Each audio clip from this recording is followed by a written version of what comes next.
Assalamualaikum warahmatullahi wabarakatuh. Di sini saya akan menanggapi tanggapan dari Bapak Dr. Abdul Wadud Nafis LCMEI terkait dengan ekonomi tertutup tanpa kebijakan pemerintah. Yang sudah dijelaskan oleh Pak Wadud tentang pengertian ekonomi dua sektor, yaitu perekonomian yang terdiri dari sektor rumah tangga dan perusahaan. Ini adalah merupakan bentuk yang paling sederhana dari analisis makroekonomi mengenai penentuan tingkat kegiatan ekonomi suatu negara.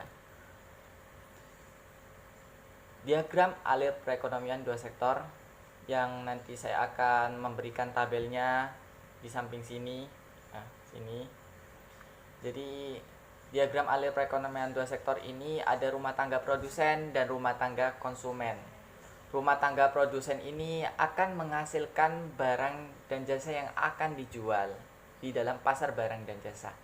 Yang nantinya di rumah tangga konsumen ini akan membeli barang dan jasa dari rumah tangga produsen.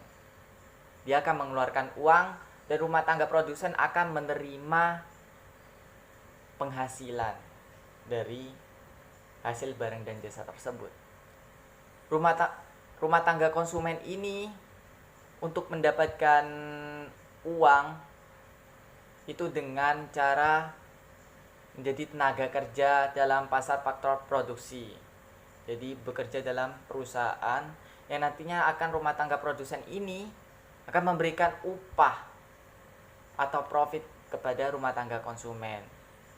Itu yang disebut dengan diagram alir perekonomian dua sektor. Jadi hanya dua sektor saja, rumah tangga produsen dan rumah tangga konsumen. Aliran pendapatan dalam perekonomian dua sektor. Yang pertama, sektor perusahaan menggunakan faktor-faktor produksi yang dimiliki rumah tangga. Yang kedua, sebagian besar pendapatan yang diterima rumah tangga akan digunakan untuk konsumsi, yaitu membeli barang dan jasa yang dihasilkan oleh sektor perusahaan.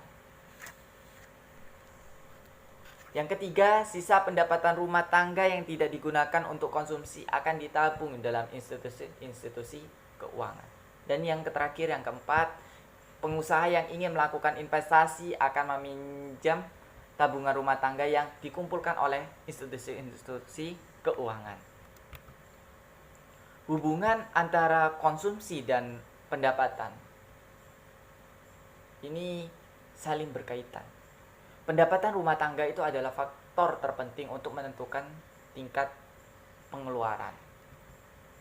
Nanti saya akan memberikan tabel tentang pendapatan, konsumsi, dan tabungan yang nantinya akan ada di sini ya, teman-teman.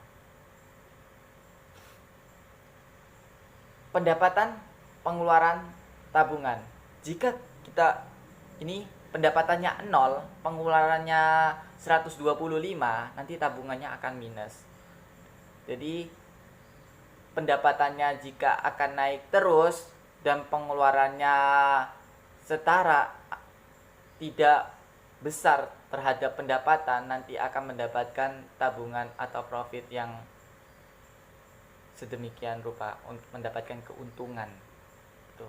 Nantinya akan mulai dari ini pendapatan mulai dari 500, pengeluaran 500, nanti akannya tabungannya 0. Jika pendapatannya 600, pengeluarannya 575, nanti tabungan 25 dan seterusnya sampai pendapatannya 1000, pengeluaran 875 dan tabungannya nanti akan 125. Gitu. Ini keterangannya. Yang pertama, pada pendapatan yang rendah rumah tangga mengambil tabungan. Ini berarti rumah tangga harus menggunakan harta atau tabungan masa lalu untuk membiayai konsumsi. Yang kedua, kenaikan pendapatan menaikkan pengeluaran konsumsi. Sisa pertambahan pendapatan ditabung. Tuh, bisa ditabung. Jadi pendapatannya menaikkan pengeluaran konsumsi, jadi pendapatannya bisa ditabung, malah bertambah kayak gitu. Yang ketiga, pada pendapatan yang tinggi rumah tangga menabung.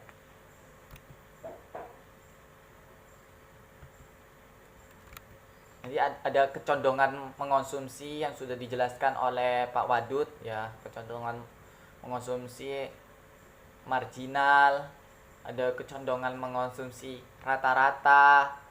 Tuh.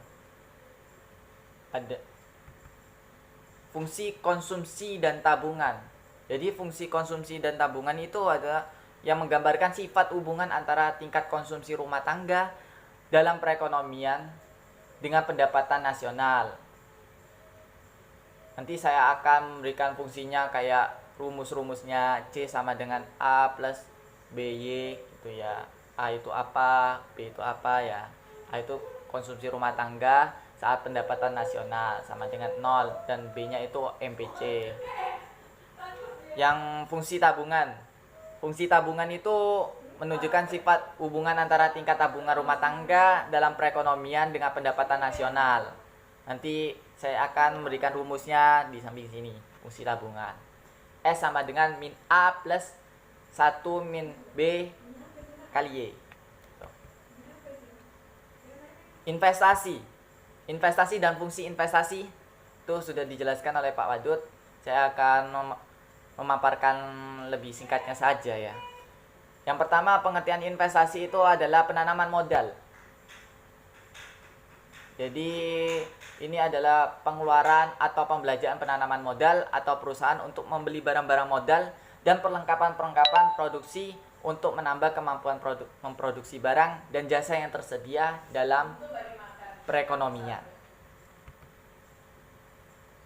Investasi ini meliputi pengeluaran apa saja, untuk apa saja, yaitu yang pertama, pembelian barang modal, yang kedua, penggantian barang-barang modal yang ketiga, pengeluaran untuk bangunan kantor, pabrik, dan lain-lain. Dan yang terakhir, keempat, pertambahan nilai stok barang-barang yang belum terjual. Jumlah investasi tersebut ini disebut dengan investasi bruto. Sedangkan investasi neto didapat dari investasi bruto depresiasi. Faktor penentu investasi apa saja? Yang pertama, tingkat keuntungan yang diramalkan akan diperoleh. Yang kedua, suku bunga. Yang ketiga, ramalan mengenai keadaan ekonomi di masa depan. Yang keempat, kemajuan teknologi. Yang kelima, tingkat pendapatan nasional dan perubahannya. Dan yang keenam, keuntungan yang diperoleh perusahaan-perusahaan. 2. Fungsi investasi merupakan fungsi yang menunjukkan hubungan antara tingkat investasi dan tingkat pendapatan nasional. Ada fungsi investasi otonomi. Apa fungsi investasi otonomi? Fungsi investasi otonomi ini adalah investasi yang besarnya tetap atau jenis investasi yang tidak terpengaruh dengan besarnya pendapatan. Jadi tidak terpengaruh meskipun pendapatannya besar, tetap aja. Tuh ya.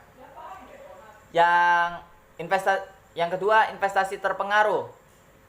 Investasi yang terpengaruh ini investasi yang besarnya dipengaruhi oleh besarnya pendapatan nasional. Semakin tinggi pendapatan nasional, semakin tinggi investasinya.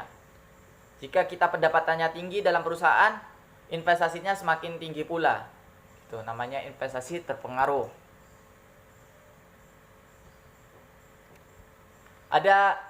Dan yang terakhir tentang keseimbangan perekonomian negara.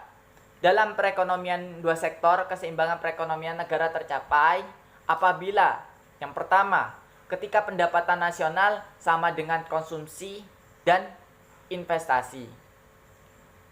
Ini dirumuskan dengan Y sama dengan C plus I. Yang kedua, investasi sama dengan tabungan. Atau yang kita rumuskan dengan I sama dengan S. Ini nanti saya akan memberikan contoh tabel angka keseimbangan pendapatan nasional dalam triliun rupiah yang dijelaskan oleh Pak Wadud. Nanti ada keadaan perekonomian ekspansi, ada seimbang, dan ada kontraksi. Itu saja yang saya tanggapi dari YouTube Pak Wadud, Dr. Abdul Wadud Nafis LCMEI. Jika ada kesalahan mohon dimaafkan. Terima kasih. Wassalamualaikum warahmatullahi wabarakatuh.